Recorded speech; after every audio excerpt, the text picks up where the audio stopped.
Assalamualaikum warahmatullahi wabarakatuh. Alhamdulillahirabbil alamin. Assalatu wassalamu ala asyrafil anbiya'i wal mursalin sayyidina wa nabiyina Muhammadin sallallahu alaihi wasallam wa ala alihi wa ashabihi wa man tabi'ahum bi ihsanin ila yaumiddin, amma ba'du. Para pemirsa Khilafah News yang dirahmati Allah Subhanahu wa taala, kita berjumpa lagi dengan program kesayangan kita, Kabar Petang. Hari ini Rabu 19 Oktober 2022.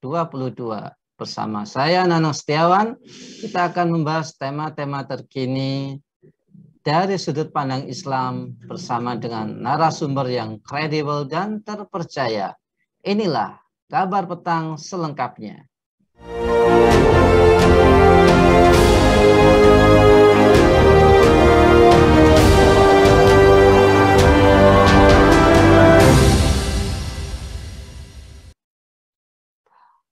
Pemirsa, Badan Sensor Internet China pada hari Jumat 14 Oktober menghapus hampir semua referensi mengenai laporan protes di Beijing.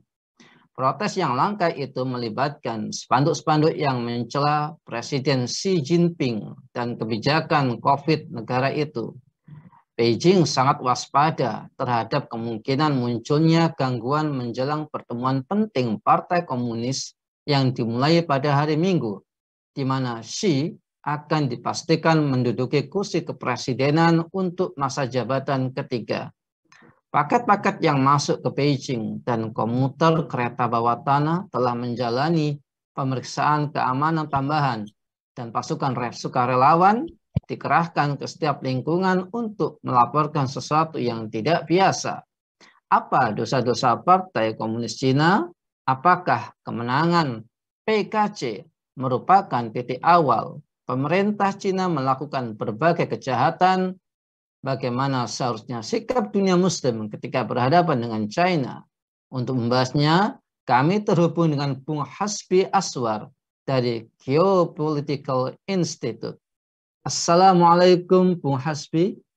Assalamualaikum warahmatullahi wabarakatuh, Bung Nanang. Alhamdulillah, sehat Bung ya? Sehat, Alhamdulillah. Bung Hasbi, pemerintah China dalam kewaspadaan tinggi menjelang Kongres Nasional Partai Komunis Cina atau PKC yang dimulai di Beijing pada Ahad 16 Oktober ini. Sebelumnya sempat muncul rumor kudeta terhadap Presiden China Xi Jinping. Bagaimana sebenarnya track record PKC dan apa dosa-dosa Partai Komunis Cina ini, Bung? Baik, Bung Nanang, bismillahirrahmanirrahim. Pemirsa sekalian, jadi sebagaimana kita ketahui ya bahwa Cina ini adalah negara otoriter yang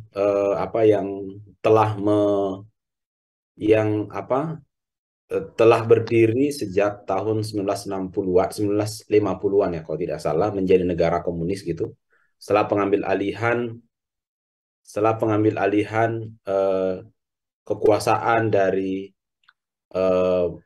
Kuomintang, Chiang Kai-shek kepada Mao Zedong kalau tidak salah gitu. Tahun 40-an kalau tidak salah seperti itu. Dan kemudian Mao Zedong itu dengan ideologi komunisme yang sangat banyak terinspirasi dari Soviet itu akhirnya melakukan revolusi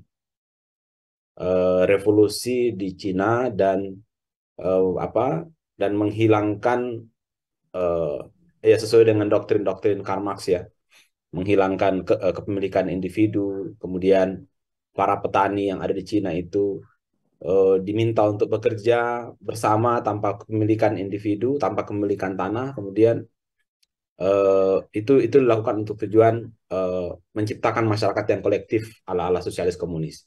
Tapi apa yang terjadi pada saat itu tahun 1958 sampai tahun 1962 itu sekitar 4 tahun ya, kalau tidak salah berarti.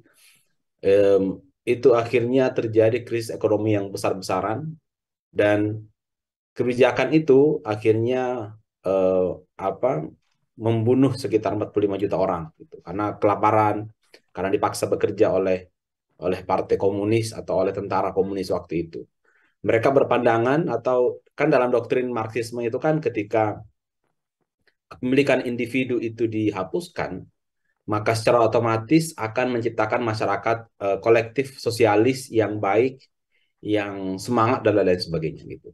Tapi itu tidak terjadi di Cina. Yang ada adalah pada saat kepemilikan individu dihapuskan, ternyata semangat atau kesadaran setiap orang itu tidak sama, sehingga banyak orang yang tidak kuat bekerja, banyak orang yang mungkin mencuri, banyak orang yang macam-macam gitu. Jadi tidak sesuai dengan idealitas dan banyak akhirnya yang dibunuh oleh tentara karena malas bekerja, banyak yang dieksekusi, banyak yang disanksi, tidak bisa makan, dan itu yang terjadi. 45 juta orang meninggal karena kebijakan tersebut. Itu tahun 1958 1962.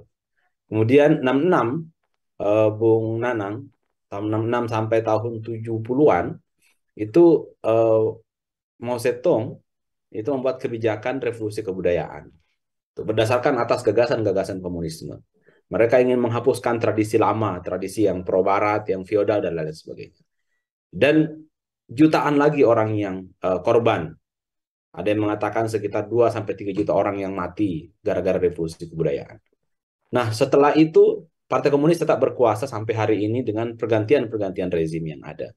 Dan karakternya tetap sama. Gitu. Kalau tadi Bung Nana membaca berita, ada banyak ada banyak aksi-aksi yang direpresi, ada banyak orang-orang yang diculik misalnya, ada banyak orang-orang yang disiksa, ada banyak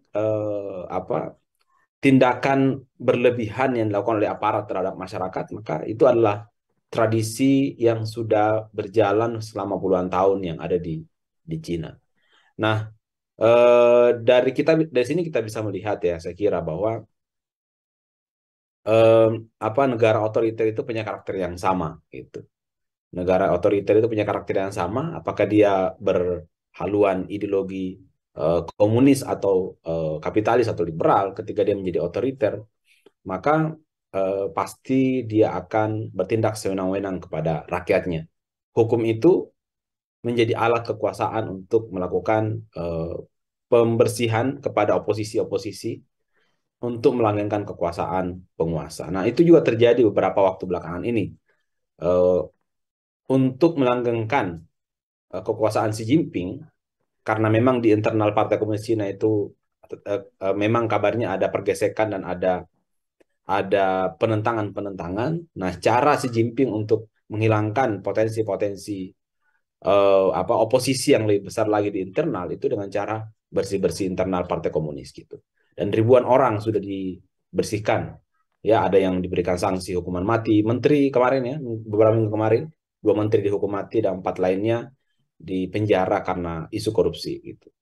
Nah, jadi kalau kita bicara mengenai dosa Partai Komunis Cina, ya setiap waktunya mereka berdosa ya, membatasi masyarakat, bertindak sewenang-wenang, merampas hak-hak para pengusaha dengan dengan atas nama komunisme atau nasionalisme.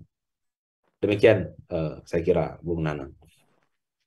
Bung Hasbi, lantas apakah kemenangan PKC merupakan titik awal pemerintah Cina melakukan banyak kejahatan, Bung? Ya pasti saya kira, karena setelah kemenangan Partai Komunis Cina tahun 40-an itu 47 ya, 47 48 gitu kalau tidak salah. Itu akhirnya berapa puluh juta orang yang mati gitu setelah itu. Nah, belum lagi sekarang kita lihat di Xinjiang di bawah Xi Jinping. Jadi setelah Xi Jinping mengambil alih atau berkuasa di Cina tahun 2012 itu kan represi Cina terhadap masyarakat itu semakin dalam gitu, semakin intensif. Salah satu wilayah yang direpresi secara kuat itu adalah Xinjiang, masyarakat Uighur, masyarakat Muslim, yang bahkan kabarnya kalau kita baca laporan-laporan dari kelompok-kelompok hak asasi manusia, membaca Quran saja itu orang-orang sana takut gitu. Anak-anak itu tidak boleh diajarkan Islam. Kalau diajarkan Islam maka orang tuanya akan disanksi misalnya. Tidak boleh ada share-share di media sosial yang isinya dakwah misalnya. Puasa, orang pada takut puasa. Belum lagi yang dimasukkan di camp reedukasi, dieksploitasi di dalam sana. dicuci otak mereka dengan dengan ateisme ala Cina gitu. Nah, ini adalah saya kira bagian dari kelanjutan cerita dari Partai Komunis Cina yang terjadi gitu. Nah, belum lagi bicara mengenai bagaimana pemerintahan Cina itu melakukan sensor atau melakukan blokir terhadap media-media yang membuat akhirnya masyarakat Cina itu terasing betul dari dunia luar. Orang-orang Uighur itu misalnya ya, itu ketika mereka lari dari Cina, dari Xinjiang, itu mereka datang ke negeri-negeri Muslim karena mereka Muslim. Maka Cina itu bisa melakukan lobby atau penekanan kepada negara-negara tersebut dan akhirnya orang-orang yang lari itu dikembalikan. Di Saudi Arabia juga ada beberapa berita yang kita baca beberapa waktu lalu misalnya. Orang-orang Uighur yang lari ke Saudi kemudian dipulangkan. Gitu. Kenapa demikian? Karena Cina itu tidak ingin ya. Saya kira ini bagian dari cara Cina mengontrol wajah sebenarnya dari Partai Komunis Cina dan penguasa Cina. Gitu. Bahwa mereka ini adalah negara yang sangat represif. Bahkan sampai ada misalnya peneliti yang mengatakan bahwa ya negara otoriter itu atau negara represif itu tidak akan bertahan lama, tidak akan bertahan sampai 100 tahun gitu. Karena katanya Soviet itu 75 tahun saja berkuasa kemudian ambruk. Begitupun juga negara-negara otoriter yang pernah berjaya katanya itu tidak akan bertahan lama. Jadi jadi saya kira memang otoritarianisme yang terjadi di Cina itu yang seperti yang terjadi sampai hari ini, yaitu karena pelakunya adalah Partai Komunis Cina. Saya kira ini fakta yang saya kira bukan suatu hal yang susah untuk kita pahami. Iya. Bung Hasbi, ngomongin soal Uighur, Bang. Uighur ini adalah bagian dari umat Islam yang menderita di bawah tekanan rezim komunis China. Menurut Bung Hasbi, kira-kira kapan penderitaan Muslim Uighur ini akan berakhir, Bung? Ya, masalah Uighur ini masalah yang kompleks ya sebenarnya. Ada yang berpendapat begini bahwa sebenarnya yang dimusuhi oleh Cina itu bukan Islam. Tindakan represif Cina terhadap Uighur itu bukan karena alasan agama, tapi karena alasan politik ya, di mana masyarakat Uighur itu sebenarnya sampai hari ini itu mereka tidak bisa melebur dan menjadi bagian dari peradaban atau kebudayaan Cina. Nah, dan mereka merasa bahwa mereka itu bukan etnis, secara etnis mereka bukan etnis Cina ya, mereka bukan etnis Han ya kalau tidak salah Cina itu. Mereka bukan orang-orang yang bermata sipit lah kan di Cina. Mereka itu lebih dekat dengan etnisnya Turkistan, Turkmenistan dan lain-lain sebagainya. Uzbekistan, jadi mereka itu secara etnis lebih dekat ke sana. Jadi dari sisi etnis itu mereka sebenarnya mengatakan kita bukan bagian dari Cina. Bahasa juga tidak, bahasa juga iya. Sehingga mereka ingin melepaskan diri dari Cina. Namun Cina tidak ingin lepas dari Uighur atau tidak ingin melepaskan Xinjiang karena Xinjiang itu bagi Cina adalah bukan hanya sebagai pemasok minyak dan gas yang sangat besar, tapi juga menjadi pertahanan alami, pertahanan atau benteng pertahanan alami Cina dari wilayah atau di wilayah utara itu. Jadi kalau misalnya perang terjadi, maka Cina masih punya Xinjiang sebagai benteng alami mereka dari aspek geostrategis gitu. Nah, sehingga dia mengatakan bahwa ini bukan masalah agama sebenarnya. Buktinya etnis Han yang Muslim atau orang-orang Cina yang Muslim di luar wilayah Uighur, yaitu mereka bebas-bebas saja melaksanakan agamanya.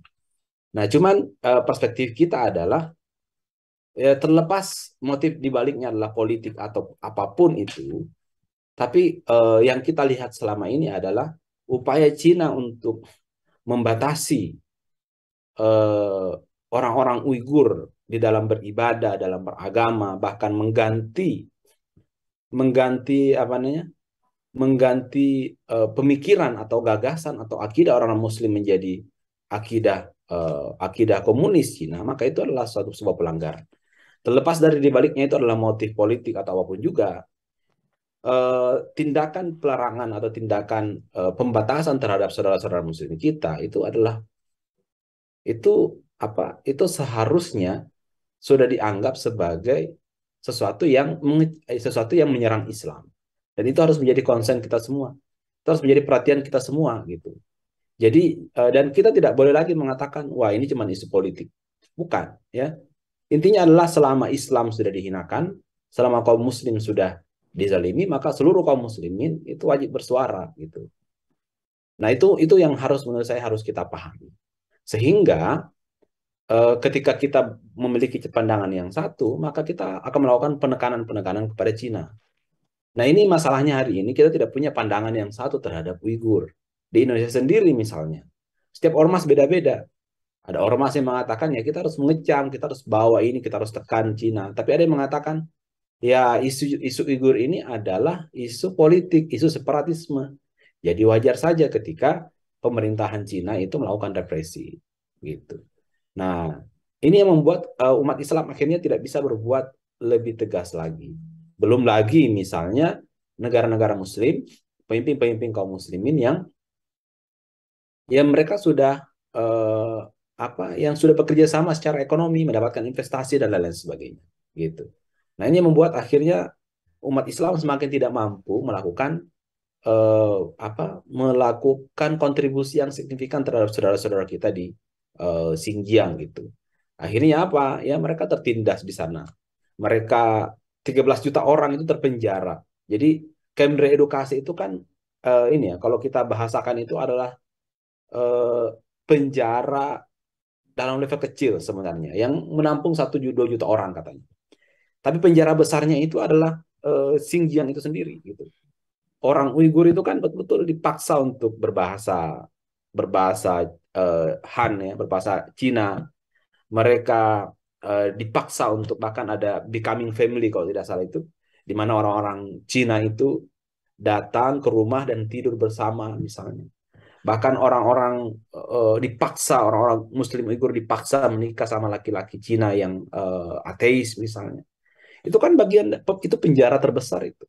Saya kira itu kurang lebih mirip sama Palestina lah. Mereka tidak bisa kemana-mana, mereka dipantau semua aktivitas mereka, militerisasi terjadi, ada di mana-mana ada ada pengawasan, ada cek kartu, cek ini, cek itu dan lain sebagainya. Jadi mereka itu sebenarnya camp reedukasi itu penjara dalam penjara. Penjara terbesarnya itu adalah Xinjiang itu sendiri, dan pemerintah itu yang memaksa masyarakat Uighur untuk mengubah identitas mereka dari identitas Muslim menjadi identitas yang seperti yang diinginkan oleh Cina. Nah, ini saya kira harus diberikan tindak tegas gitu. Nah, kalau sekarang sayangnya adalah dunia Islam terpecah, ya. Ada yang mengecam dan ada yang bahkan mendukung Cina dengan alasan kontraradikalisme, separatisme dan lain-lain. Nah, ini dua cara ini menurut saya adalah cara yang lemah ya. Mengecam itu kan ya cara yang melemah gitu, tidak punya kontribusi yang besar. Bahkan Indonesia kemarin bukan mengecam, malah Indonesia malah tidak mau ikut dalam mengecam Cina ya kan di PBB beberapa minggu kemarin gitu. Nah, itulah fakta dari dunia Islam saat ini. Kelemahan kita terjadi dan kita bisa melihat bagaimana umat Islam sangat lemah sekali di dalam menyelesaikan persoalan-persoalan kaum muslimin yang seharusnya kita itu adalah satu umat, ya, ummatan wahidah, yang kita seharusnya melakukan amar ma'ruf nahi mungkar baik internal kaum muslimin maupun eksternal. Tapi itu tidak terjadi di masa yang ada saat ini. Kenapa? Ya karena kita terpecah belah, saya kira ya. Terpecah belah itu adalah fakta atau adalah realitas yang membuat kita itu tidak bisa berbuat banyak. Xinjiang itu kan isu yang belum lama ya. Bagaimana dengan isu Palestina? Bagaimana dengan isu yang ada sebelum-sebelumnya, intervensi negara-negara besar terhadap Muslim misalnya? Nah, itu semakin memperkuat fakta bahwa umat Islam terpecah dan kita menjadi lemah. Jadi solusinya apa? Ya kita harus bersatu. Kita harus bersatu, kita harus kuat, dan kita harus melepaskan diri dari ketergantungan terhadap negara-negara besar. Nah, pada saat itulah kita bisa menjadi mandiri dan bisa mengambil sikap sendiri berdasarkan atas pemikiran dan keyakinan kita sendiri. Nah, itu yang harus kita lakukan, saya kira, Bung Nanang. Ya, ini sembari tadi disinggung terkait dengan sikap pemerintah Indonesia ya. Nah, sebelumnya Indonesia menolak usul Amerika Serikat untuk menggelar debat pelanggaran HAM terhadap Uighur di China. Apakah sikap Indonesia ini kontraproduktif dengan cita-cita perdamaian, Bu? Sebagaimana yang tertuang di pembukaan UUD 45. Apakah mempercayakan Uighur kepada PBB dalam menyelesaikan masalah Muslim Uighur ini seperti menggantang asap, Bung? Saya kira ini ya, Bung Nanang, melihat track record dari PBB, kemudian melihat sejarah pembentukan PBB. PBB itu kan dibentuk oleh negara pemenang Perang Dunia Kedua ya. Negara pemenang pemenang Perang Dunia Kedua. Dan makanya di situ ya dominannya yang ada di sana itu ya negara-negara Barat dan negara-negara yang pro Barat gitu. Cina itu kan diajak masuk dan diterima oleh Barat menjadi bagian dari anggota PBB, bahkan menjadi anggota Dewan Keamanan. Itu sebenarnya tujuannya untuk merangkul Cina dan untuk menjadikan Cina itu pro Barat. Dan Cina sampai sekarang ini maju, ya itu juga karena dukungan Barat gitu. Makanya ya saya sebenarnya masih pesimis ya. Kalau dianggap Cina itu adalah negara yang alternatif Barat, itu tidak akan mungkin terjadi. Karena mereka juga berjalan sesuai dengan apa yang Barat inginkan. Nah, PBB itu ya tidak bisa kita harapkan. Apa prestasi PBB untuk menyelesaikan persoalan umat manusia? Ya, tidak ada kan? Tidak ada gitu. Jadi saya kira tidak perlu diperpanjang soal PBB karena jelas sekali PBB itu tidak punya kekuatan apa-apa. Dan itu satu. Dan kalau mungkin ia punya kekuatan, maka kekuatan PBB itu adalah untuk melayani kepentingan negara-negara besar dan tidak mampu untuk menghentikan kekejaman negara-negara besar. Itu PBB seperti itu. Yang kedua adalah Indonesia. Indonesia itu kan di konstitusi mengatakan menghapuskan penjajahan di atas dunia dan kemudian berkontribusi terhadap dunia perdamaian dan lain sebagainya. Nah, itulah kemudian yang menginspirasi doktrin politik luar negeri kita yang bebas dan aktif. Bebas itu maksudnya tidak terpengaruh oleh pertarungan negara-negara maju, dan kita bebas bekerja sama dengan siapa saja, tapi di satu sisi aktif. Aktif apa? Memperjuangkan dan memelihara perdamaian dunia. Tapi ini kan cuma slogan saja. Kenapa? Karena bicara mengenai politik luar negeri itu, atau politik internasional, moralitas itu atau doktrin itu memang salah satu yang berpengaruh. Tapi doktrin itu bisa tidak berpengaruh ketika ada aspek lain yang berpengaruh, yang dominan. Misalnya bisa jadi aspek pemimpin, seperti di era Soeharto misalnya. Indonesia malah lebih dekat ke Barat kan. Itu kan artinya kita sudah tidak bebas aktif kan. Kita lebih dekat ke Barat. Kenapa? Karena rezim pemimpin kita itu sangat pro Barat. Di era Soekarno, pemimpin kita sangat pro Soviet, anti Barat. Sehingga apa yang terjadi? Negara kita menjadi tidak bebas aktif kan. Yang ada adalah negara kita cenderung ke Soviet. Nah, sekarang berhadapan dengan Cina juga sama. Kita sering mengatakan ya politik bebas aktif. Tapi karena kita punya ketergantungan dan punya kebutuhan yang tinggi terhadap Cina dan ekonominya, maka itu membuat akhirnya prinsip bebas aktif itu tidak berpengaruh gitu. Nah, jadi akhirnya prinsip politik bebas aktif itu hanya menjadi slogan saja atau hanya menjadi apa? Hanya menjadi semacam justifikasi aja gitu. Oh, kenapa Indonesia tidak mau ikut dalam diskusi yang ditawarkan oleh Amerika di Dewan HAM PBB terkait dengan Xinjiang? Karena Indonesia tidak mau ikut-ikutan dalam politik ini. Indonesia menganggap bahwa politik Xinjiang ini adalah isu yang diangkat oleh Barat untuk menghantam Cina. Jadi Indonesia tidak mau. Oke lah, misalnya Indonesia tahu bahwa ini adalah politisasi Amerika terhadap Xinjiang. Tapi kan kita sampai hari ini kita tidak tahu dan kita tidak mendapatkan kabar bahwa Indonesia punya sikap yang serius terhadap isu Xinjiang dan punya upaya yang serius. Oke lah, misalnya Indonesia tidak mau ikut-ikutan Amerika karena tahu Amerika ini bagian dari politisasi Uyghur oleh Amerika. Enggak apa-apa. Ya, kita tahu kan Amerika memang mempolitisasi itu gitu. Tapi menurut saya Indonesia harus punya peran besar dan aktif. Ya kalau tidak melalui PBB, melalui OKI misalnya, memimpin negara-negara Muslim yang ada di OKI untuk melakukan tekanan-tekanan, melakukan investigasi-investigasi kepada Cina dan mengambil sikap terhadap Cina. Tapi kan tidak ada gitu. Nah dari situ bisa terbaca bahwa sikap Indonesia di PBB sebenarnya ya itu adalah bukti bahwa Indonesia ini lemah di hadapan Cina, tergantung kepada Cina dan tidak mau membuat marah Cina gitu. Artinya ya antara inilah antara majikan dan bawahan lah gitu. Nah, kita hubungan dengan Cina ini ya hubungan tergantung ya, dependensi di mana Indonesia tergantung kepada Cina terhadap berbagai macam hal dan itu membuat kita menjadi tidak independen dan tidak bersikap proaktif dalam menyelesaikan atau dalam membahas atau dalam melihat persoalan Uyghur. Nah, saya kira poinnya di situ, Bung Nanang. Jadi PBB tidak bisa diharapkan dengan prestasi selama ini yang tidak ada, dengan Barat yang dominan di sana. Dan yang kedua adalah Indonesia, sikap Indonesia seperti itu karena Indonesia lemah dan Indonesia sudah ketergantungan terhadap Cina. Jadi tidak ada lagi namanya bebas aktif itu. Saya tidak pernah menemukannya dalam konteks politik yang melibatkan negara-negara besar. Saya tidak pernah melihat Indonesia itu bebas aktif. Pasti jaga jarak, pasti main aman karena Indonesia punya kepentingan terhadap negara-negara besar. Iya. Terakhir, Bung. Lantas bagaimana seharusnya sikap dunia Muslim ketika berhadapan dengan China, Bung? Ya sikap kita adalah ya amar ma'ruf nahi mungkar menurut saya adalah prinsip yang harus kita lakukan ya dalam politik luar negeri. Dan saya kira itu yang diajarkan oleh Nabi Shallallahu Alaihi Wasallam gitu.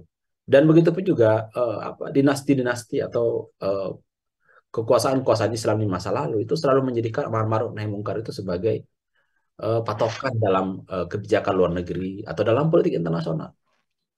Oke lah kita berdagang, kita bisnis, kita kerjasama nggak masalah. Tapi itu bukan satu hal yang sifatnya fundamental.